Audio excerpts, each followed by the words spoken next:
So what I'm doing is taking the drill and putting it in the bow like this. And I put the bow in the hole that I just made with my knife. This is really tight. And then I put the top of this drill might not work, but it might.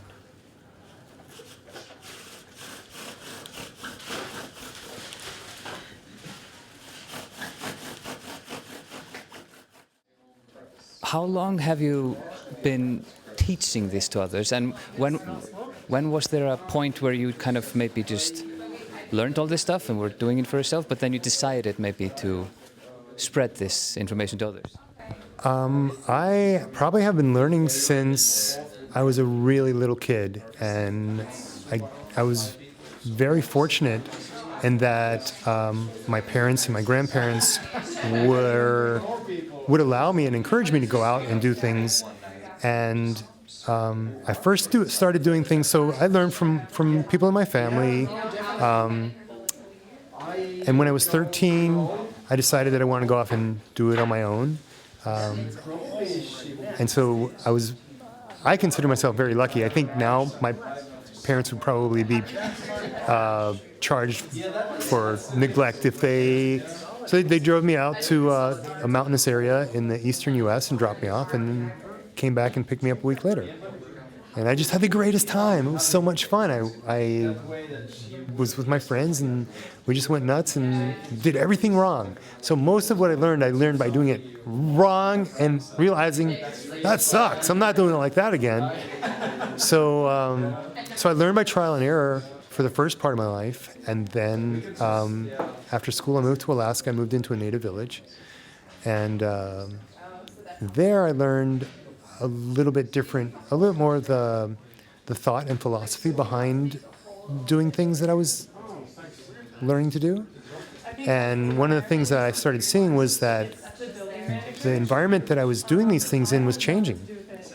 And a good example is the National Park Service built a big observation center for this glacier when I first moved there. And I went to the place, and you could see the glacier.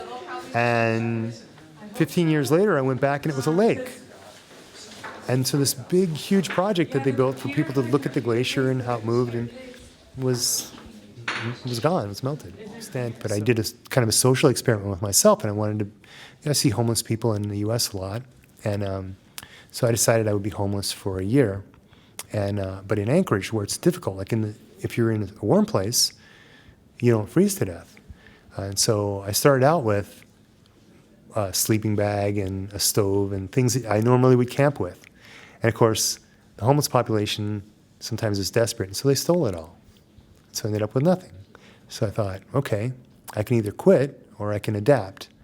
And so I looked around and I thought, there's a garbage dumpster, like a big square dumpster outside of a construction building. So they weren't putting wet garbage in slop. They were putting wood and insulation and carpet and all this stuff that they were tearing a building down, and metal. I'm like, I could live in there. And so I made a hole, burrowed in, built a house inside of a garbage dumpster, and lived in it for the winter. And for a job, I decided, I'm right at a construction site. I'll get a job working in construction there. So I would work at the site, take the things I wanted, throw them in my dumpster, and live in there. And I spent the winter living in a dumpster and made enough money. I bought a bicycle at like a boot fair, and so spent $20 on a bicycle. I rode a bicycle all winter, and lived in a garbage dumpster. I wanted to just be able to see the world from someone else's perspective, and the only way to do that was to walk in those shoes. If you had one advice to Icelandic people in a doomsday scenario where we all had to give up our hot water and clean houses and everything, with what you know of the Icelandic landscapes here, what would that advice be? Well, first of all, I think you guys are way ahead of the curve as far as the way you're using your island, because there is geothermal, there is solar, there is wind. So as far as energy production and melding that with technology, I think Iceland is an ideal location and really a world leader and an example for the world in how to take care of, to be self-sufficient. But yeah, what I would do if I just had to live off the land here is live in a badarka, a sod hut, and fish and harvest the sea. And so the question is, how long can I keep up with something like this? So one of my mentors, one of the most amazing people that I've had the honor and privilege of meeting and learning from, was a guy named Walter. Walter was an Athabascan elder. I blundered into his village by bringing in one of his relatives, and in order to stay there, I had to get permission from Chief Walter to stay there, and they couldn't find him. And so in order for me to legally stay in this village and officially be a resident there, they had to ask the chief, to ask Walter. But nobody could find him. We looked for him for a few days, and he was off hunting. And when I finally met him, he had killed a moose.